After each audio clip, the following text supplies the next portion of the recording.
The latest update on Damian Lillard is the Heat haven't made their best offer. So is there any chance the Pelicans can slide in and grab Dame for cheap? Or what about facilitating as a third team? It's Wednesday's episode of Locked On Pelicans. Let's go.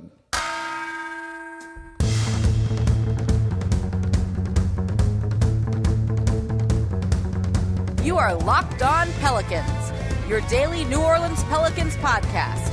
Part of the Locked On Podcast Network, your team every day. Welcome to another edition of Locked On Pelicans, the daily podcast covering your favorite team, the New Orleans Pelicans and NBA, part of the Locked On Podcast Network, your team every day, available wherever you get your podcasts and available on YouTube. I'm your host, Pelicans Insider, credential member of the media, Jake Madison, at NOLA Jake on Twitter, here with y'all on this Wednesday. And yeah, we're going to talk a little bit more about Damian Lillard. Could the Pelicans get him? Could they get involved in a trade? And then I want to switch gears to sovereign wealth funds. What is that and why is it important in the NBA? Because it has a chance to shake up everything. So we're going to cover all of that in today's episode of Locked On Pelicans. And of course, thank you for making Locked On Pelicans your first listen today and every day. We're here Monday through Friday, even deep into the offseason where it's after Summer League. We're here now. We will be 3 days a week, and I have a fun schedule planned for us. Every Monday is going to be top 10, top 5, something with the Pelicans, top 10 all-stars in franchise history, top 5 players all time in franchise history, those kind of questions. Wednesdays are going to be What If Wednesdays. Love the alliteration there. What if Zion stays healthy all season? What if he doesn't stay healthy all season? We'll look in game out scenarios like that. And then, of course, Thursday live shows, 7 p.m., just like we're going to be doing this week. It's already, I believe, up on the YouTube page. So subscribe wherever you get your podcasts and on YouTube, and you'll know when we go live. And if you want to support the channel, become an everydayer and listen Monday through Friday. I love seeing all the YouTube comments saying, I'm an everydayer. Those are awesome. So let's get into Damian Lillard. There haven't been very many updates on this because just really nothing's been happening. And per Shams Charania of The Athletic, put it out there saying, quote, I'm told Portland has told Miami this, make your best offer to us, end quote. So one, the Heat haven't made their best offer yet. Like, is that really a thing? They went in and tried to lowball the Portland Trailblazers. This was like when the Lakers offered Lonzo Ball, Kyle Kuzma, Rajon Rondo, Michael freaking Beasley, and 1 first-round pick for Anthony Davis as their initial offer and drug that process out for 6 months because they tried to just lowball the team entirely, and it ended up costing them in the long run as the Celtics could then get involved and raise the price up of Anthony Davis till the Pelicans did get a very big haul for him. I also kind of laugh at this because the Heat are probably like, no, we have made our best offer because there's only so much the Miami Heat can offer. They can offer at most 2 first-round picks and all of these players because they've been trading away their first-round picks and things like that, and there's something called the stipend rule. So if the Miami Heat haven't made their best offer yet, could a team like the New Orleans Pelicans come in and get Damian Lillard? Could you get him for cheap? Could you get him without trading Zion, without trading Brandon Ingram, without trading Trey Murphy? Could you do Dyson Daniels, Jordan Hawkins, EJ Liddell, and a bunch of first-round picks to get him? I think the answer is no. This kind of statement of Portland going, make your best offer to us, sounds just like we don't need to negotiate anymore. Just tell us what you're going to give us, and we're going to send Damian Lillard there to you. This type of statement says no other teams are interested. No other offers are arriving, so let's skip the haggling process and let's just get this done. It's like if you were to walk onto a car dealership lot and instead of wanting to try and get the best deal on what you want to buy, you're like, I'll pay sticker. Can I just pay sticker and get out of here and we can wrap this up in an hour? They're still going to make it take 5. But can we just do this and make it really easy? And we don't need you to go to your manager's office. I don't need to threaten to go to a different dealership. Let's just make this simple. I have the money. Here you go. That's what this says. Now, it means the Pelicans could come in and make a better offer than that and get him, but it also says they're not going to do that. So it's not going to happen. I think that's been kind of the case in the, if you're reading it, that's how it's going to be going for a while, that it was just, it's going to be Miami and Damian Lillard kind of doing the James Harden-esque threat of, I'm going to be unhappy, even though he wouldn't not play and he wouldn't tank, a team the season like James Harden did. It's very clear that has scared everybody away. And now Portland's not going to just give Damian Lillard away. It's Damian Lillard after all. But we don't need to negotiate anymore. Just make the best offer. And we know what the best offer is. It's 2 first-round picks. It's the guy from UCLA they just drafted. It's Kyle Lowry's contract, not him as a player because he's fairly washed at this point. Whatever else it is that you need to just include to get this deal done. Tyler Herro, and this is probably what's holding it up, and I also do think that this is kind of the sentiment from the Portland Trail Blazers. Tyler Herro needs to go to a third team. He makes no sense on Portland. He needs to get basically flipped for another first-round pick. And then that pick goes to Portland. And then they get 3 picks, 2 young players, and Kyle Lowry's expiring salary to get off their books in a year or something like that, where he probably just gets bought out. So that, I think, is ultimately what they're saying is, of the Portland Trail Blazers, I'm going to go on vacation. I'm going to go be on the beach, go find a deal for Tyler Herro. Call me when you have that. That's now your best offer. Cool. Let's get a deal done. And I'm not going to do the work on this. This is on you guys to go make that happen. That really does seem like no other team is going to get Damian Lillard, including New Orleans. And, when we were talking about this before, it was, would you put Zion and a first-round pick or Zion and other stuff in there for Damian Lillard? And I wouldn't do that. But I think this is kind of how one speaks a lot about how teams view Zion as a trade asset and where his value is, kind of low right now, that other teams don't value him nearly as highly as the Pelicans do. And given the injury history and all the other stuff, that I think makes a lot of sense. So even if Miami has not done the offers and put the offers on the table that they should have, then yeah, I think that that's where this is headed. They're going to, the Trailblazers are kind of waving the white flag here and saying, all right, we're going to send him to you. Just give us the best offer and we'll get this done. Just might take moving Tyler Herro first, but once that part happens, the rest of this just kind of all slides and falls into place. So you're going to see Damian Lillard, I think, on the Miami Heat next season, and that deal probably gets done sooner rather than later. But as we said, it's not going to be a straight up, 2-team deal, Portland and Miami. There's going to be a third or fourth team involved in this. Could New Orleans get in on that? I've seen a lot of people say, New Orleans needs to help facilitate the trade. What's that mean? Is there anything that makes sense for New Orleans to try and want or get in on? Let's look at that coming up here next in today's episode of Locked On Pelicans. Before we do that, though, today's episode of Locked On Pelicans is brought to you by FanDuel. Take your first swing betting on MLB on FanDuel and get 10 times your first bet amount in bonus bets up to $200. That's right. Just bet $20 and you'll land $200 in bonus bets, win or lose. That's $200 you can spend betting everything from the money line to the over-under to who you think is going to hit the first home run. It's probably Ohtani. All on an app that's safe, secure, and super easy to use. And plus, when you win, you get paid instantly. There's no better place to bet on MLB than FanDuel, America's #1 sportsbook. So sign up today. Visit FanDuel.com/lockedon to get up to $200 in bonus bets. That's FanDuel.com/lockedon. FanDuel, official betting partner of Major League Baseball and the official sports betting partner of Locked On. And thank you for making Locked On Pelicans your first listen today and every day. We're here Monday through Friday, breaking down everything you want to know about this team, the #1 Pelicans podcast. If you're an everydayer, let me know in the comments down below on YouTube. And if you want to support the channel, become an everydayer. For your second listen today, you see it up here on YouTube. It says watch next. Watch Locked On NBA. I'm on there every single Wednesday. Our big national show. This gets blasted out everywhere.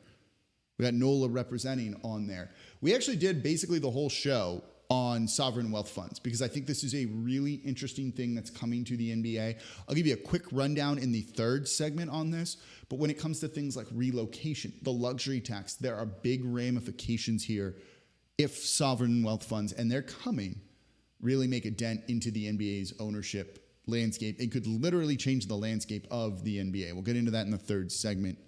But right now, let's keep talking about the Damian Lillard trade and could the Pelicans get in as a third team, a fourth team. I've seen this a lot, and I wonder if people are just really nervous about running back more or less like the same roster as last season, which is kind of where we are, right? Like the minor, addition has been Jordan Hawkins and EJ Liddell. And, you've lost Josh Richardson and like, that's kind of it. So they're more or less running it back, right? Like that's I hit my chair here. That's what's happening. And I get it. There's reasons to be nervous. There's reasons to be optimistic about it too. If people, Zion BI, can stay healthy. So I think people want to see a deal. They want to see a trade. They want to see like something done to just shake it up after how disappointing last season was. So it's like, could they get in on the Damian Lillard trade? Even if they're not getting Lillard, could they help facilitate? And when I look at this, is there anything they particularly want from the Miami Heat, from the Portland Trailblazers that would be in this trade? I don't really think so. If you go look at those rosters, of guys that are gettable, you're not getting Bam Adebayo from the Miami Heat here, right? Do you want to swap out Jonas Valanciunas for Yusuf Nurkic? Because I don't. I'm not really sure, where New Orleans would fit into something like this. If anything, you usually need a team with salary cap space to be your third team so that like a player gets traded into that cap space and you don't need players coming back in return since salaries have to match in NBA trades. For the most part, the rules are much different now. So with that in mind, like I don't see where New Orleans gets involved. They don't have the salary cap space. They're already over the luxury tax right now. And if they don't want to pay that luxury tax, well, you'd be maybe looking to dump Jonas Valanciunas in a trade like this. Okay, you can get involved in that way, but you're not going to get anything back in return or anything that's good. If anything, you would be getting a worse player. And we talked about, trading Jonas Valanciunas in yesterday's show. If you're an everydayer, you listen to that. And I said, you could just dump him, duck the luxury tax and get a worse player. I don't really, but you're also going to need to give up assets to do that, I think. I don't particularly love the idea of the Pelicans getting involved in that Damian Lillard deal just to have to spend assets to dump stuff to save them money long term. You don't need to figure out the luxury tax right now. You have to be under it by the end of the season. For the most part, that means kind of like functionally the trade deadline, but you can also sometimes make moves after that as well. You're not going to get a first-round pick for any player on this roster that you would be trading. They're not going to include CJ McCollum in a deal, I don't think. I struggle to see where they get involved in a trade like this. And then any deal, and this comes down to like, keep it simple, right? If they're getting, if you make it a 4-team deal and they're getting pieces from that 4th team, so not the Miami Heat, not the Portland Trailblazers, like you can just do a trade with that team and it doesn't need to be involved in the 4-team deal for Damian Lillard. We've heard some rumors of the Heat were looking at Jonas Valanciunas, but for what? As a replacement for who? That doesn't make a ton of sense to me. Bam Adebayo is one of the best centers in the league.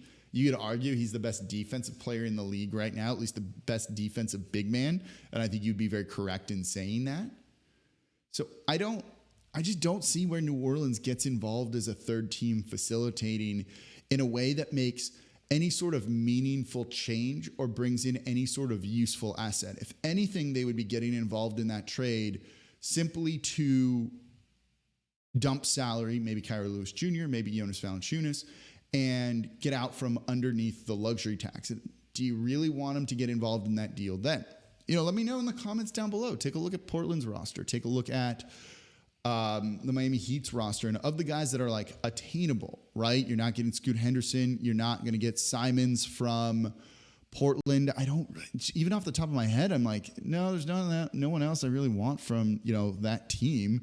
And from Miami, guys they're going to get rid of, keep, like they need to keep some people on that roster, right? You're not going to get Nikola Jovic. You're not going to get Jaime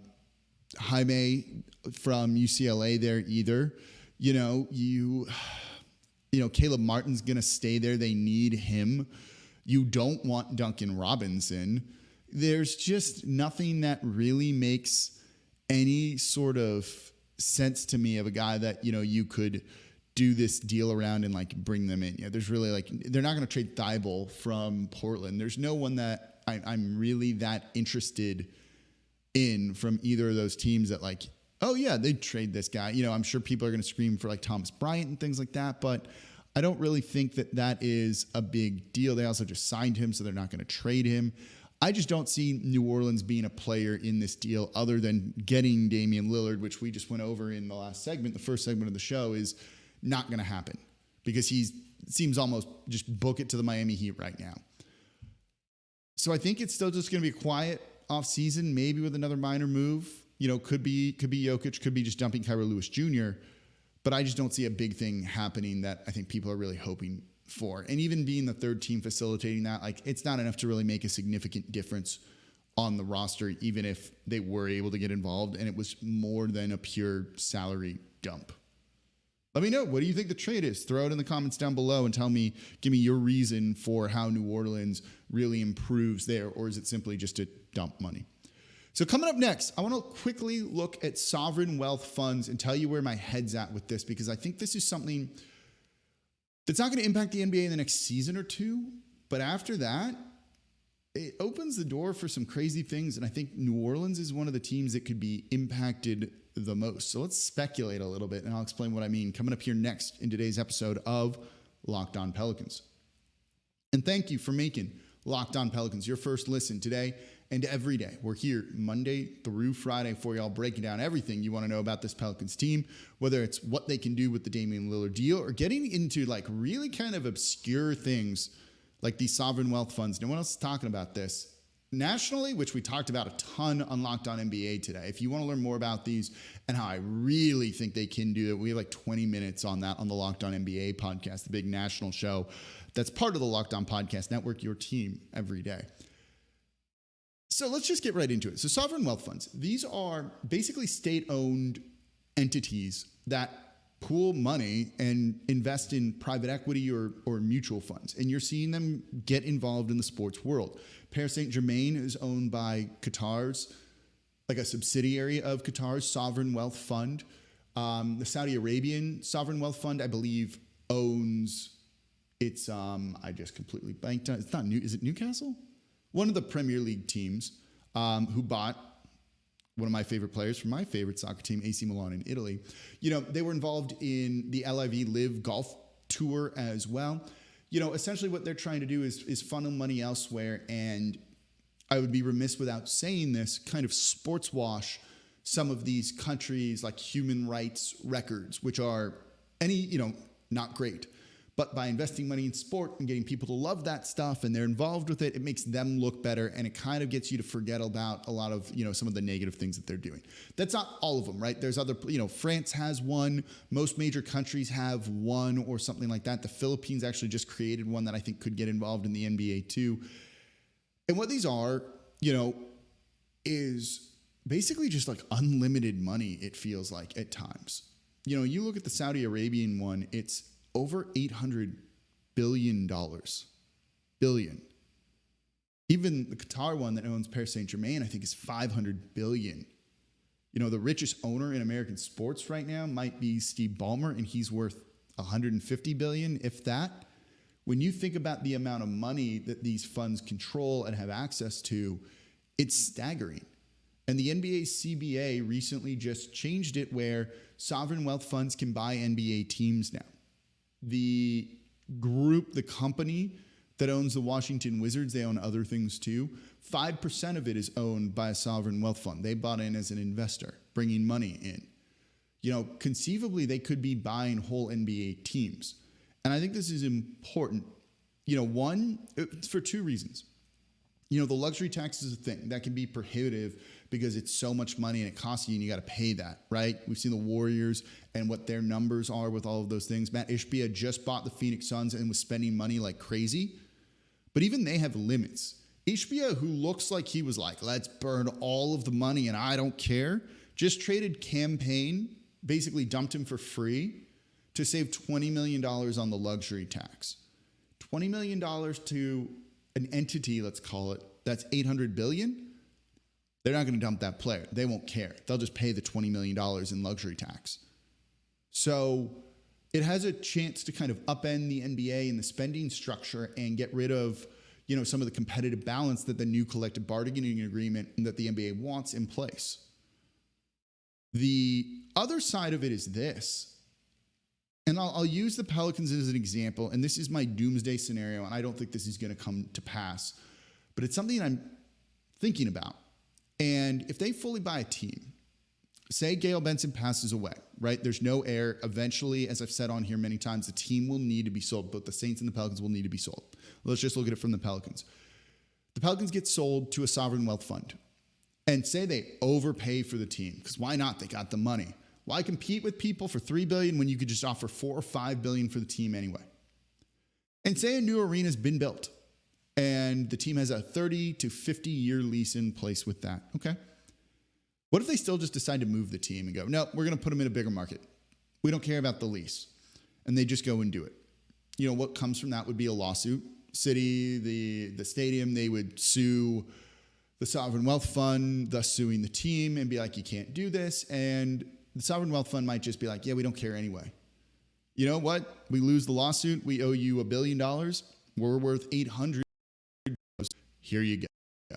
The Rams moved from St. Louis to LA. They lost a lawsuit for $700+ million. And it's not like the Rams went back. That money just got paid or is getting paid or is going to be figured out how to be paid. So I could see a scenario where these sovereign wealth funds buy small market teams and just move them, and they deal with the fallout and however much money it costs. And what to a normal person would just be a $3 to $4 to $5 billion process of buying a team, to a sovereign wealth fund is 10 to 15 billion, but to them may as well be nothing. I don't think this is going to happen, at least not right away. We're probably a number of years off of that, but it's something that concerns me a little bit long term.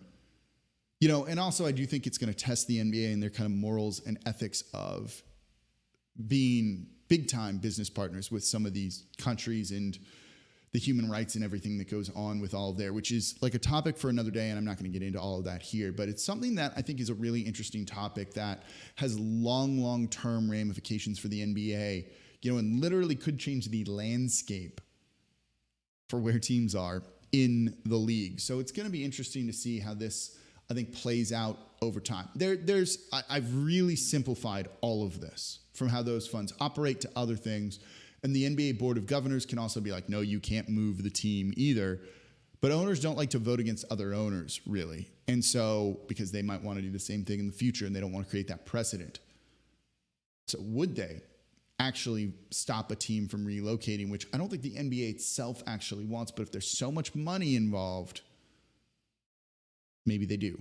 So something to keep an eye on. Wanted to kind of just explain where my head's at with a little bit with some of that. And I'm probably missing some key facts on how it all operates, which I'll learn more over time. But I think it's a really interesting story that hasn't been talked about much coming out of the new collective bargaining agreement. Let me know what you think down below in the YouTube comments. So that's going to do it for this episode of Locked On Pelicans. As always, I'm your host, Jake Madison, at NOLA Jake on Twitter. I'll be back with y'all tomorrow.